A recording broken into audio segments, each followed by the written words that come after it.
नाजरीन, no man is an island ये तरकीब अंग्रेजी में एक कहावत की तरह इस्तेमाल होती है। ये दरअसल 17वीं सदी के मशहूर बरतानवी शायर जॉन डन की एक मकबूल नज़्म का उन्वान है, जो इस तरह शुरू होती है कि no man is an island entire of itself. Every man is a piece of continent, a part of the main. ये कहावत इस आफाकी समाजी हकीकत को खूबसूरत शायराना अंदाज में बयान करती है कि हर इंसान किसी न किसी तरह से महसूस या नामहसूस तौर पर एक दूसरे से जुड़ा हो, चाहे हमें इसका वाज़ेह एहसास हो या ना हो। हम सब इंटरकनेक्टेड हैं। हर इंसान खानदान, बरादरी, बस्ती, मजहब, रियासत, मुल्क और इंसानियत के एक नेटवर्क का हिस्सा है। कोई भी इंसान वसी समंदर के पानी में तन तनहा खड़े एक जजीरे के मानिंद नहीं है, बल्कि बर्र आजम की जमीन का एक हिस्सा है। अगरचे के अपनी बात कहने के लिए जॉन डन ने इल्म जुग्राफिया से मिसाल दी है, लेकिन इस कहावत से जो सबक मिलता है उसका ताल्लुक अमली व समाजी इंसानी जिंदगी से भी है। समाज में कोई भी शख्स जजीरे की तरह मुकम्मिल, खुद मुख्तार, खुद कफील और आजाद नहीं है। चाहे उसे पसंद हो या ना हो, तो किसी न किसी सतह पर दूसरों पर मुनस्सर है, जुड़ा हुआ है, और दूसरे उस पर मुनस्सर हैं, जुड़े हुए।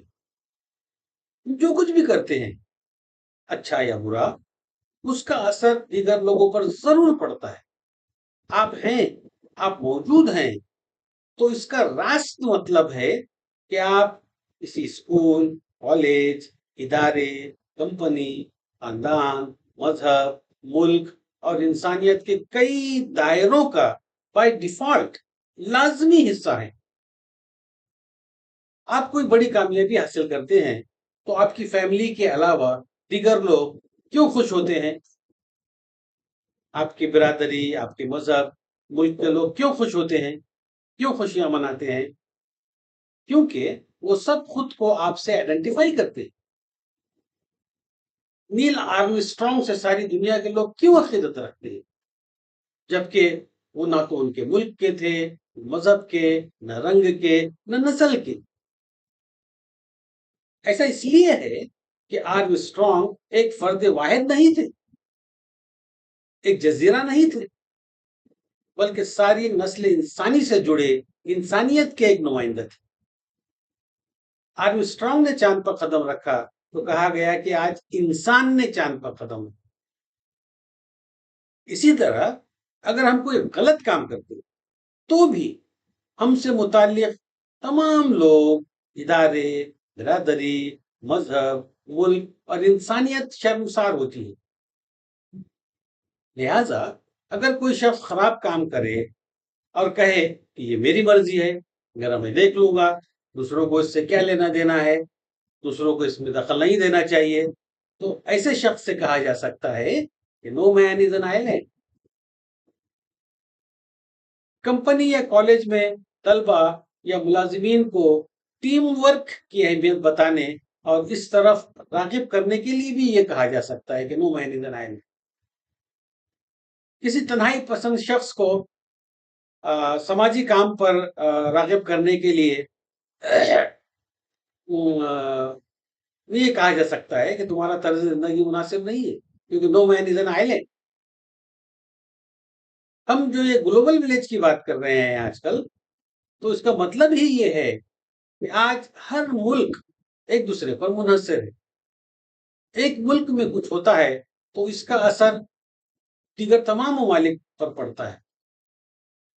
No man is an island के इस ख्याल को तस्लीम कर लेने का मंतकी नतीजा ये भी निकलता है कि हमें एक दूसरे के सुख दुख में उनके साथ खड़ा होना चाहिए, क्योंकि सारा माशरा, सारा समाज एक पेचीदा मशीन या इंसानी जिस्म की तरह इंटर रिलेटेड।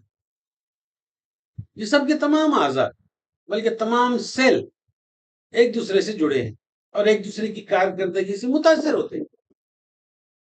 जैसे अगर किडनी बीमार हो जाए तो दीगर आज़ा जैसे दिल, दिमाग, मैदा, लंग्स ये सोचकर बेफिक्र और बेताल्लुक नहीं रह सकते कि हमें क्या करना है, हमारा क्या ताल्लुक है, हम तो मजे में हैं, इंडिया अपना खुद देख लेगी।